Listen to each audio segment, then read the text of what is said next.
Hey guys, admin here with my very first movie time video for you. Now in this series here on the YouTube channel, I will be discussing doll movies, doll episodes, doll webisodes, so on and so forth of doll video content. And for this first video, I will be discussing Barbie's latest movie, well, latest in terms in 2020, Barbie Princess Adventure, which you can watch on Netflix. Now, this movie was after Barbie Dolphin Magic, and after Barbie Princess Adventure, we have Barbie and Chelsea The Lost Birthday. Now, this movie was released on September 1st, 2020. The soundtrack to this movie was released on August 27th of 2020. Now, for a lot of Barbie movies, they all come out in DVDs. For this one here, it's mainly on Netflix. It's not available to purchase anywhere on demand and also on DVD form. Now that Barbie has her Netflix series, Barbie Dreamhouse Adventures, I'm guessing they just released this movie throughout Netflix. It doesn't really say here that it's a Netflix original film, since when you watch it, it doesn't have the Netflix logo. So I'm a little bit questioning that point. Is this just mainly Mattel just releasing it straight out of Netflix? And they're gonna be releasing it sometime soon on DVD form. I mean, it's been out since September of last year, and we're now in February of 2021. And no word of it.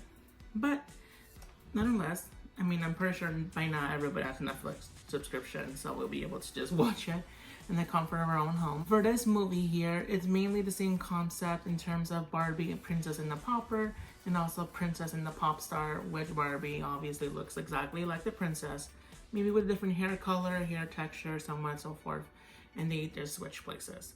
And mainly, it's a musical. The movie includes 6 original songs that they sing throughout the movie, obviously since it's a musical of Barbie's. So Barbie and her classmates go to Floravia, and they stay at the castle where the princess is living at. In terms of why this is, they do some type of an exchange program or a foreign exchange where people from the US go to Floravia, but nobody from Floravia go to the US. So they go to Floravia, and the princess Amelia obviously spots Barbie, and she wants to trade places with her before her coronation, before she becomes queen of the country. So they switch places, and Barbie becomes Princess Amelia, whereas Amelia is just out in her country doing God knows what, eating ice cream, going to parks, doing that. We don't really get in terms of a good story in terms of what she actually does, like in the other movies that we see Barbie switch places. For Amelia, she just MIA for a lot of the movie. While Barbie is in Floravia, she gets a call from Rose Ross. She is a social media manager where she uploads videos onto her own channel, and she helps people get millions of subscribers. She tells Barbie that she needs to change up her content, change up her look, so on and so forth, in order to gain all these social media followers for herself. For Barbie to go on Rose's channel, she decides to pitch this idea of interviewing the Princess Amelia, in terms of talking about their whole switch up that they did, and interviewing in terms of how she is handling running a country while she's 17 or 18. She said 17, while she was running a country at age 17. So for Barbie's classmates that are also going to Floravia are Ken, Trey, Renee, Teresa, Daisy, Nikki, Ted, and Ned. Now, when they were saying the names for the trip, there was this one girl that said, "So insulting, it's like nobody wants me in this movie." Now, this movie is obviously connected to Barbie Dreamhouse Adventure and Dreamhouse Adventures. I haven't really seen the whole series of that. I've seen the first season, but I don't remember her. She doesn't really stand out to me. So I'm assuming she's obviously one of the main characters in this Netflix series. But it was just funny that she actually said that. It was funny that she said that line. You just stand it.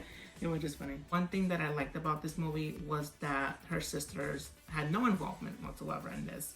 We do have a bunch of Barbie and her sister movies, them going with ponies, with dolphins, whatnot. But I'm not into that whole childlike element, like with Chelsea, with Stacy. Skip her somewhat because she is the age of 13, so she has a much calmer, if not more interesting storyline than what Stacy and Chelsea would have.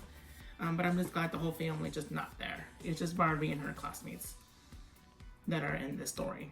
We do see her family at the airport dropping Barbie off to go to this country, and that's mainly all that we get. And then also they appear in the ending for a bit in terms of them watching what Barbie's doing at Florida. So that's a good limit. I think that was perfect, for sure, based off my own opinion. For Princess Amelia's storyline, her whole thing is that she's gonna go through this coronation of becoming queen because she is now gonna be a ruler of two countries coming together to be one. And for that, they obviously need a ruler.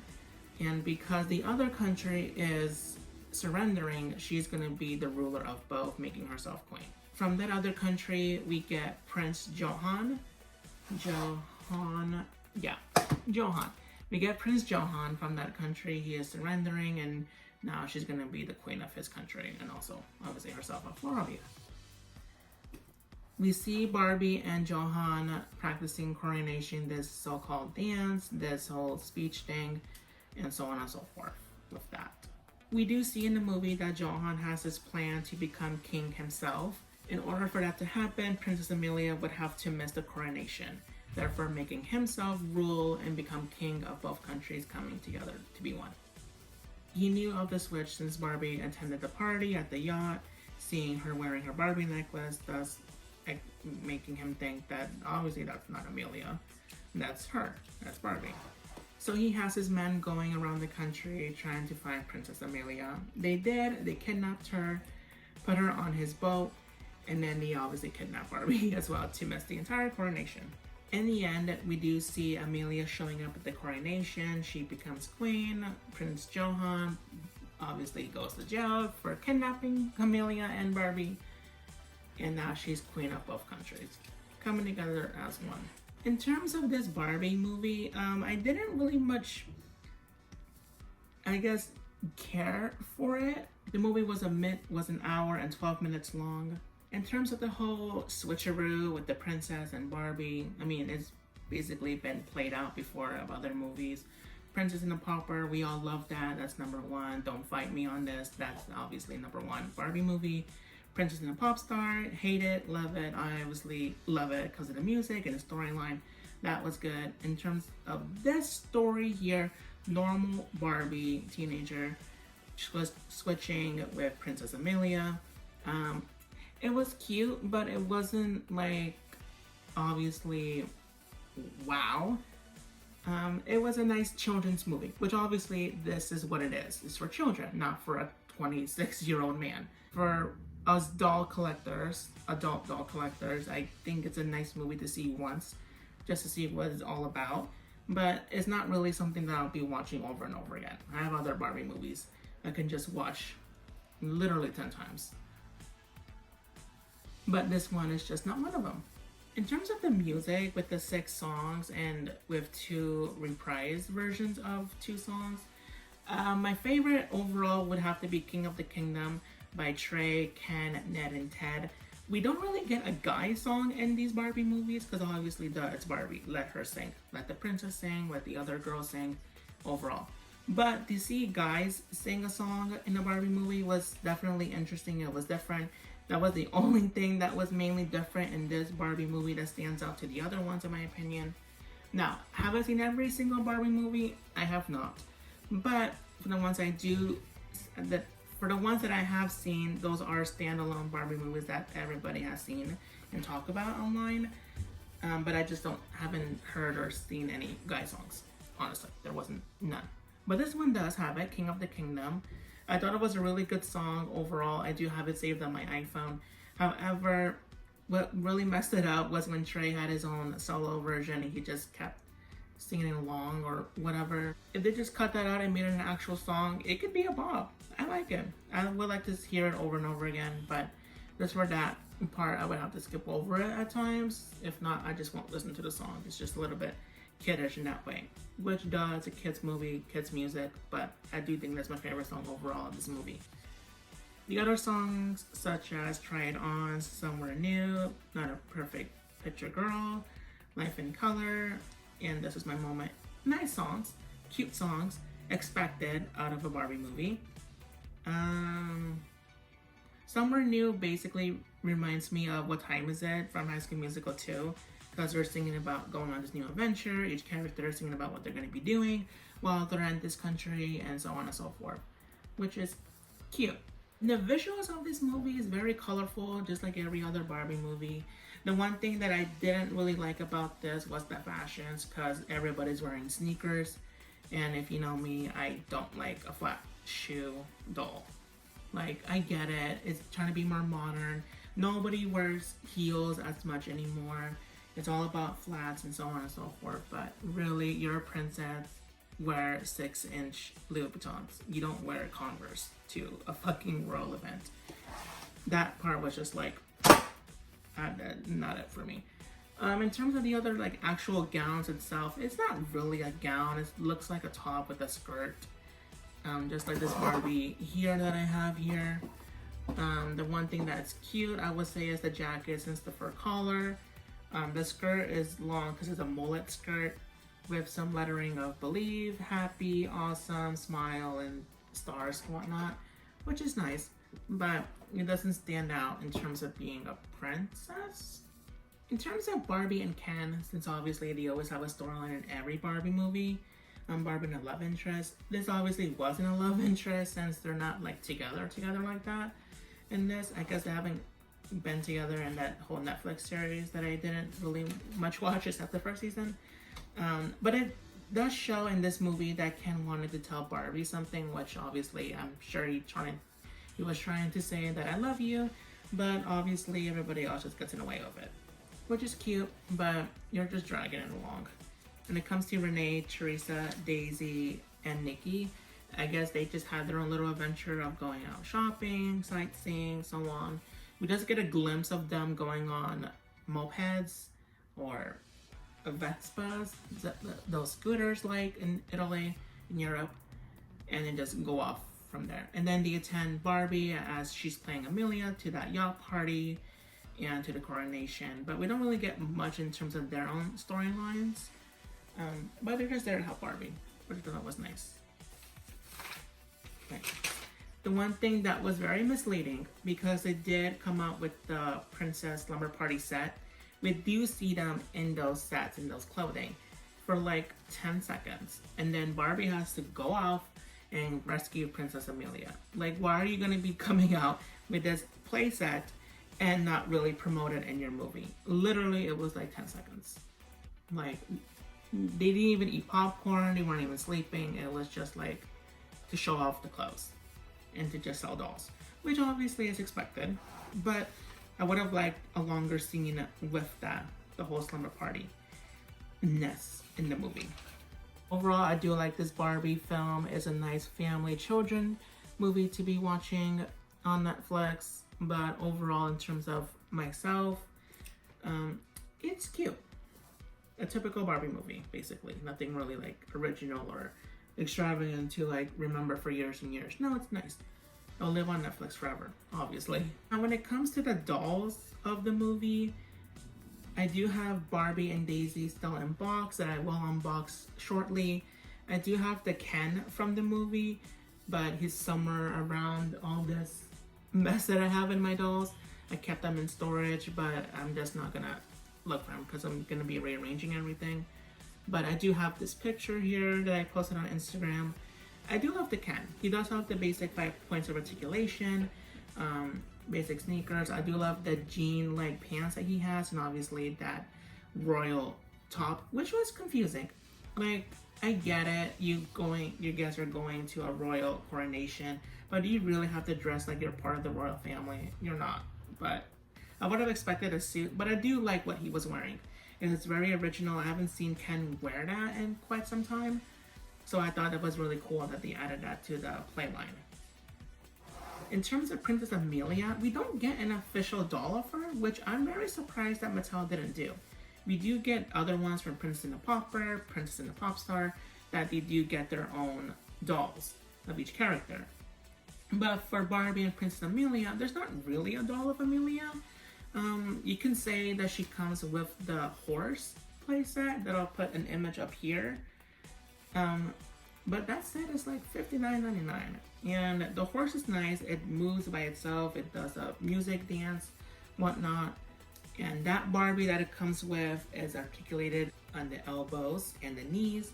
So I thought that was nice. And she's fully dressed up as Amelia with the pink top and the blue skirt, which I thought was nice because that is what we know Amelia to be wearing in the movie. But when you see the box in person, it doesn't say Princess Amelia. It just says obviously Barbie Princess Adventure and with the dancing horse. But it doesn't say who that doll is representing, Barbie or Amelia.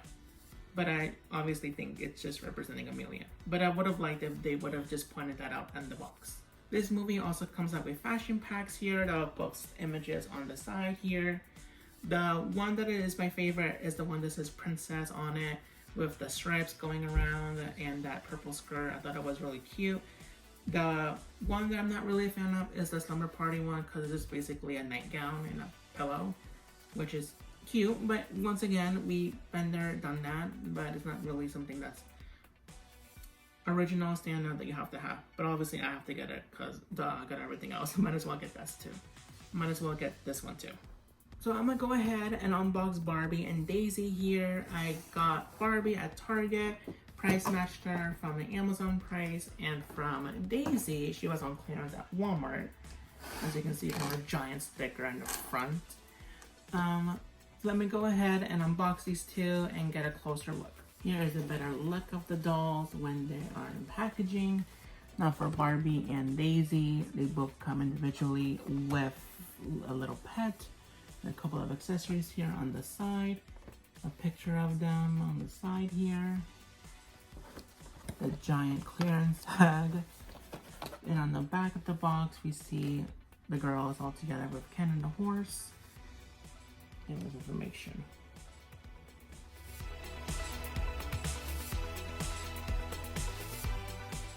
So here is Barbie and Daisy, fresh out of packaging. Let's start off with Barbie first, Audrey. So we have here close up, blonde straight hair with her pink tiara. All of this here is one piece with the top and the skirt, whereas the jacket is just a separate piece. And with her teal-like sneakers. She does come with these pink flat shoes and this pearl-like bag, as well as a purple sunglasses here with this silver necklace.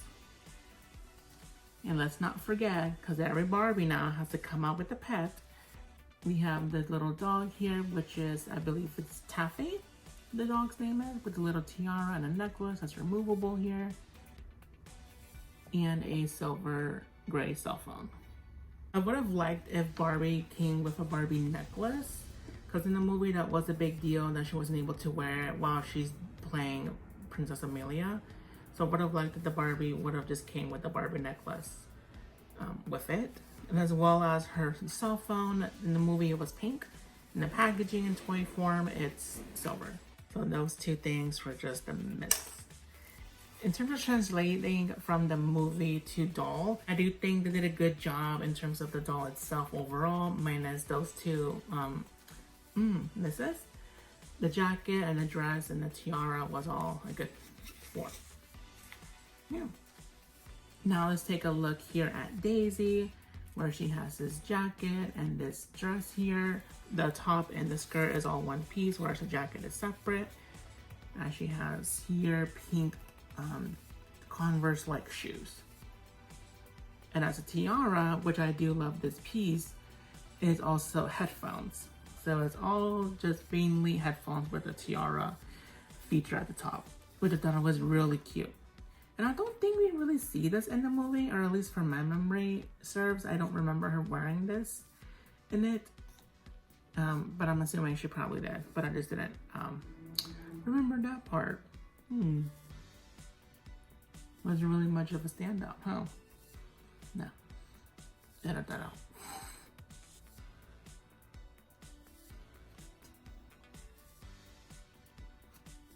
For Barbie and Daisy, the skirts are mainly the same writing in the stars. However, Barbie just has a mullet dress, whereas Daisy, it cuts off at the knees. For Daisy's accessories, we have this bow quilted purse here, along with these teal flats.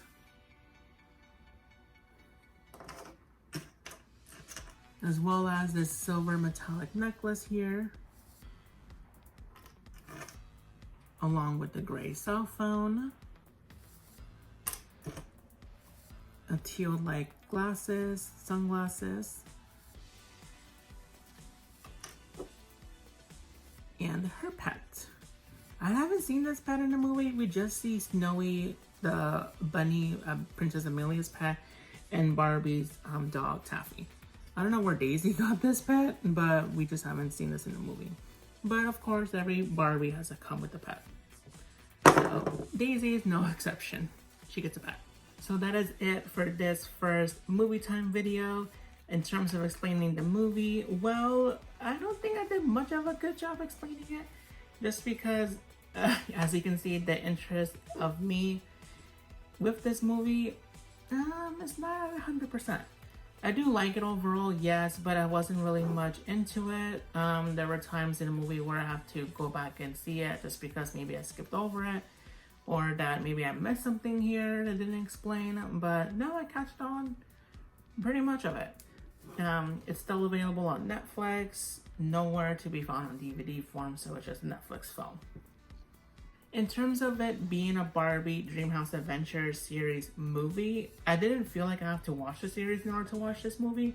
So you can just watch this movie by itself and just have yourself a good time watching it. In terms of the music, like I said before, King of the Kingdom is my favorite.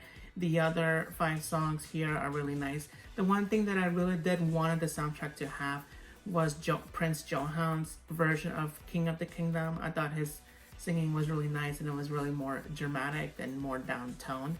Whereas King of the Kingdom with Ken, Trey, Ted, and Ned was very much of a boy band pop. Overall, I give this movie about a 3 out of 5. I do recommend watching this.